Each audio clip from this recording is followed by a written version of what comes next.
3-4-2-1. سيكون أول مرة أن نرى اليوفنتوس يلعب ب3-4-3.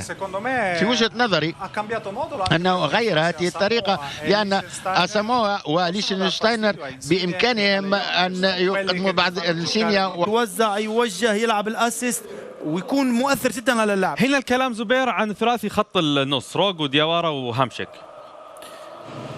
أنا أعتقد فيها يعني الروج مفروض يعمل أكثر توازن، لأنه الأدوار الدفاعية عند هامسك والمجهود البدني بصراحة مش هذاك المجهود، والدليل أنه دائما يغيروا. روج اللي طالبه دي لورنتس، هو المشكلة كانت على روج. 4-3-3 هي الطريقة المعتادة. تنطلق المباراة عزيز المشاهد هنا، وبالتالي البداية الأولى وما يحدث في مباراة الليلة، وبعد ذلك ما يحدث في مباراة العودة عندما يتقابل الفريقان في 5 من إبريل القادم في السان باولو، وقبل ذلك ب3 أيام سيتقابلان كذلك في نابولي. اللاعب الذي جاء من اياكس امستردام لان يعوض هيغوايين الذي يبدا مباراه الليله ضد فريق السابق في الدوري، سجل في هذا الملعب، وطبعا في الدوري كان الفوز لليوفنتوس بهدفين. هذه خطيره، هذه خطيره، التسديده تاتي الان والتصدي بعد ذلك، ولا زالت المحاوله قائمه في خط الوسط. دياوارا بدايه جيده لنادي نابولي في المباراه، هو الفريق الذي يضع اليوفنتوس في الدقائق الماضيه في وسط ملعبه. مباراة في البداية الأولى 13 دقيقة، لا أهداف في المباراة، ربما الآن فرصة متاحة وكرة خطيرة جدا، والكرة بتضيع إلى ضربة ركنية. أول فرصة حقيقية في المباراة أتيحت لباولو ديبالا، طلب الكرة بصورة ممتازة، تقدم للأمام، وحارس مرمى رينا يضع كل خبرة الميدانية الكبيرة ويخرج في التوقيت المناسب ويبعد الكرات الخطيرة جدا كما تابعنا ونتابع الآن. استقبال ممتاز، وبعد ذلك ربما كانت في عملية دفع، عينك على هنا ربما كانت عملية الدفع، نعم هنا ربما حدثت الدفع، نعم، لكن تستمر الكرة، والكرة إلى ضربة ركنية الآن، إلى ضربة ركنية. 13 دقيقة على بداية أحداث هذه المباراة، يا لها من بداية مثيرة جدا. كرة إلى ضربة ركنية، ضربة ركنية تلعب عالية وبالراس تنحط في الكرات الماضية، ولكن تصل إلى ضربة ركنية أخرى، إلى ضربة ركنية أخرى. تبدأ المباراة ويبدأها باولو ديبالا، يبدأ بإشعال فتيل المباراة، لا يبدأ موجود في طبعا هنا محاولة المرور، هذه خطيرة، هذا انسيني سدد، جميلة جميلة، هذا تهديد، هذا تهديد، أول تهديد من جانب نابولي في المباراة. كرة قوية جدا، لكن تجد حارس مرمى البرازيلي نيتو على مرتين، بينما في 2015 تفوق على حساب فريق نادي فيورنتينا كما ذكرت، خسر هنا 2-1، ولكنه عوض ذلك بثلاثية نظيفة في أرتيمو فرانكي. مرور جميل من جانب أساموا، هذه كرة، هذه خطيرة، هذه فرصة للأمام، بتضيع.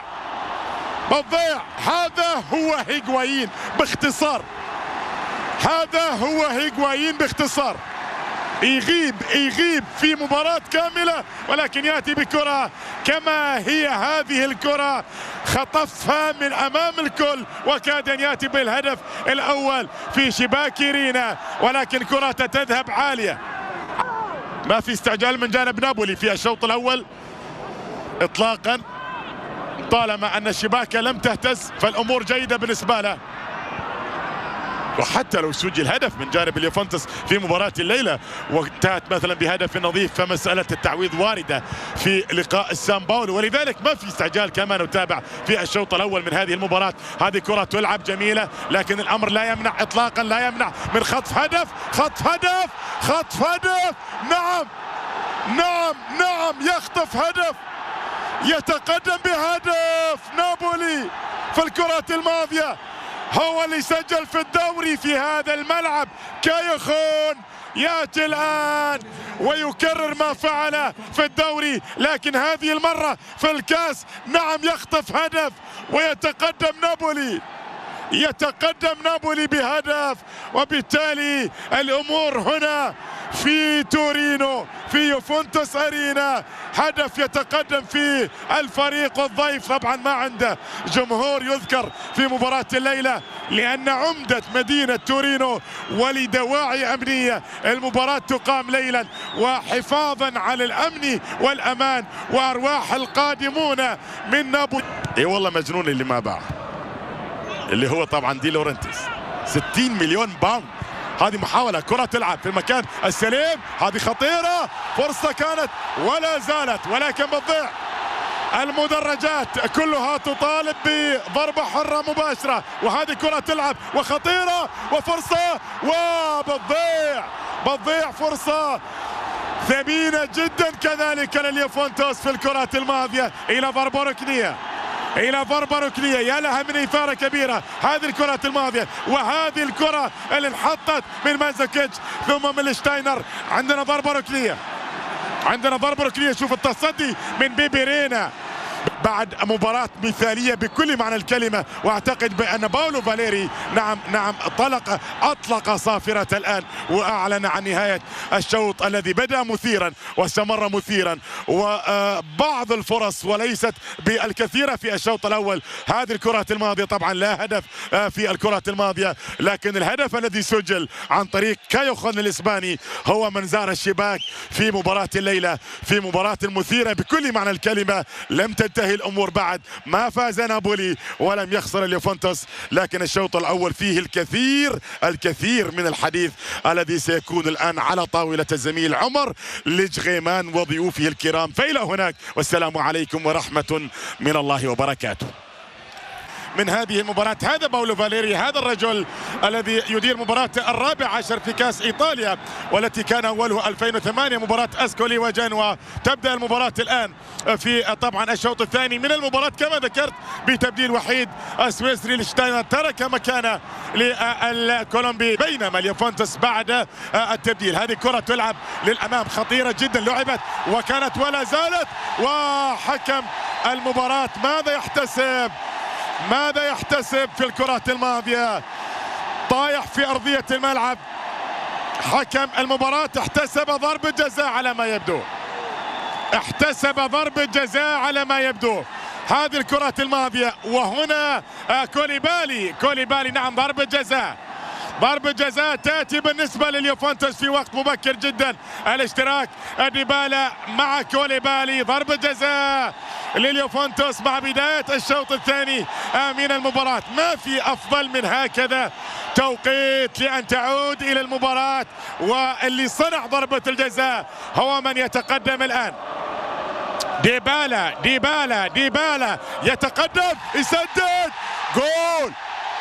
جول هدف التعادل لليوفنتوس في توقيت مثالي، في توقيت أكثر من مثالي، في الدقيقة الثانية من الشوط الثاني. ديبالا صنع ضربة الجزاء وترجمها بثقة كبيرة جدا. هذه ضربة الجزاء، شوفرينا طار في الزاوية اليسرى واختار الزاوية اليمنى وسدد وسجل، وبالتالي تعود الأمور إلى نقطة البداية. وهذه طبعا الفرحة المعتادة بالنسبة. لاحظ أنه رجل الحلول بالفعل في اليوفنتوس. كرة هنا في الجهة الأخرى عن طريق بالفعل مانزوكيتش، لعبت من خضيرة، وصلت الآن من بيانيتش في المكان السليم. يتقدم الآن برزالي ويأتي بكرة بعد ذلك إلى كوادرادو العرضية للأمام. الكرة اصطدت وتصل عند حارس المرمى بيبيرينا يسيطر على كرة الماضية.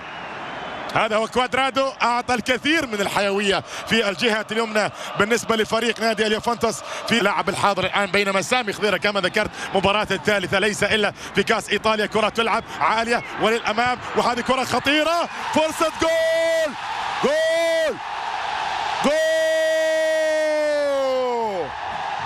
هيغوايين يزور شباك الحب القديم مرة ثانية على التوالي. هيغوايين يزور شباك الحب القديم مرة أخرى. ومرة أخرى الأرجنتينيان، ديبالا أولا وهيغوايين ثانيا، وهدف ثاني. الكرة مرت من المدافع كوليبالي لكن ما مرت من لاعب يعرف تماما طريق الشباك، لاعب يعرف طريق الشباك. وانت لو جبت لاعب وقلت لو وقف في مكان غير هذا المكان لا يمكن ان يختار لاعب في هذا المكان في هذا التوقيت هذا المكان، لكن ديبالا يشم الاهداف شم، وبالتالي يتقدم اليوفنتوس. ولدينا كرة إلى ضربة ركنية الآن، كرة تلعب عالية وللأمام. هذه خطيرة، هذه خطيرة، كانت ولا زالت خطيرة، لا زالت خطيرة. حكم المباراة يشير بالفعل لاستمرار الكرات الماضية مستمرة. هذه خطيرة بالفعل إلى ديبالا، يتقدم يأتي بكرة في المكان الخطير، فرصة للأمام، وحكم المباراة يحتسب ضربة جزاء، يحتسب ضربة جزاء. ويا لها من إثارة، كان ممكن نقول في الكرات الماضية 2-2 يا نابولي، لكن عندنا ضربة جزاء. المرتدات كما يجب أن تلعب، المرتدات كما يجب أن تنفذ في كرة القدم. كان ممكن نتكلم عن 2-2 في هذه اللعبة، لأن نابولي طالب بضربة جزاء. استمرت الكرة، لعبت من هيغوايين إلى ديبالا، ناظر الزميل اللي هو كوادرادو. هنا العرقلة، في اعتقادي العرقلة موجودة، وبالتالي هذه الكرة طبعا. وبعد ذلك الاحتكاك، ضربة جزاء لفريق نادي اليوفنتوس، ممكن يصل إلى 3-1. يا له من لاعب غير في الأمور أمور، بدل في الأحوال أحوال. شوف ديبالا مرة أخرى، وديبالا في المرة الأولى رينا طار في الزاوية اليسرى، حطها في الزاوية اليمنى. الآن مين يقرأ أفكار الثاني؟ يتقدم، جول جول، هدف ثالث لليوفنتوس، هدف ثالث لليوفنتوس بنفس الأسلوب ونفس الطريقة ونفس القراءة ونفس المهارة ونفس الثقة ونفس القدم الحساسة. احتجاج كبير من جانب لاعبي نادي نابولي في اللحظات الماضية، لكن اليوفنتوس في الشوط الثاني هذه الكرة، هنا المرور، هنا العرقلة، وحكم المباراة احتسب ضربة جزاء وسددها وترجمها أيضا بنفس السيناريو إلى هدف ثالث. يا له من شوط ثاني مختلف تماما. مباراة الفوز بهدفين نظيفين طبعا في دوري أبطال أوروبا. في دوري أبطال أوروبا أمور اليوفنتوس ممتازة، في كأس إيطاليا حتى الآن الأمور ممتازة، في الدوري الإيطالي يتصدر بفارق 7 نقاط عن روما، أموره ممتازة على كل الجبهات. هذه خطيرة، فرصة لخبيرة، كان ممكن يصل إلى 4-1 في الكرات الماضية، لكن يا له من لاعب غير كثيرا في المباراة. كوادرادو 3-1. هذا الرجل لم يخسر بعد، وأليجري لم يتأهل بعد، لكن أذكر مرة أخرى بأفضلية اليوفنتوس بفارق الهدفين. احتفالية كبيرة هنا بين أنيلي وبين ماروتا وبين بابل ندفيد، لأن الفريق أنجز مهمة لا شك بصورة كبيرة. وهذا الكبير يفكر عميقا الآن كيف سيعود إلى نابولي، وكيف سيكون الاستقبال، وكيف ستكون الأمور. هذه الأسئلة كلها ستكون حاضرة بحول الله تعالى في تغطية منتظرة إذا الله أعطانا وإياكم إن شاء الله تعالى طولة العمر. أيها السيدات والسادة، لماذا تراجع نابولي في الشوط الثاني؟ ولماذا عاد اليوفنتوس بهذه الصورة الرهيبة في الشوط الثاني؟ لماذا تغيرت الأحوال من حال كان ممتاز لنابولي إلى وضعية ممتازة لأصحاب الضيافة في هذه المباراة الكبيرة؟ هذا الفوز السادس على التوالي لليوفنتوس على فريق نابولي في هذا الملعب، وهذه الخسارة السادسة في جميع البطولات. ويذهب لاعبو اليوفنتوس الآن للجماهير كما جرت العادة في مباريات عديدة. بالفعل فوز بعد فوز، انتصار بعد انتصار. اليوفنتوس بالفعل يؤكد للجميع أنه الرقم الصعب جدا في كرة القدم الإيطالية. وهذا الكبير باولو ديبالا يؤكد مرة أخرى أنه من طينة الكبار قادمون من كرة القدم الأرجنتينية. أيها السيدات والسادة، الكثير الكثير الكثير مما يمكن أن يقال عن هذه الليلة الكبيرة. الآن سيبدأ الحديث على طاولة الزميل عمر الجغيمان وضيفيه الكريمين زبير بيا ونيكولا بنتولا. فإلى هناك والسلام عليكم ورحمة من الله وبركاته.